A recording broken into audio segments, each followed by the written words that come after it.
How to cancel BDO credit card. In this video, I will show you the quick ways to cancel your card whether by phone, email, or in person. To cancel over the phone, simply call BDO's toll-free number. You will speak with representative who will ask for some details, and once confirmed, you will receive a message confirming your card's cancellation.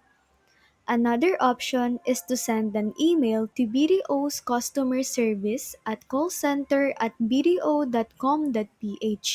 In your email, include your card number and other details like your registered email. They will process your request and confirm the cancellation.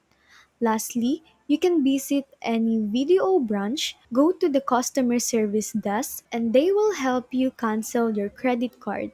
Make sure to provide all the required details for a smooth process. And that's it. You can cancel your BDO credit card using these methods. If you found this video helpful, don't forget to like and subscribe for more tech tips. Thanks for watching and see you in the next one.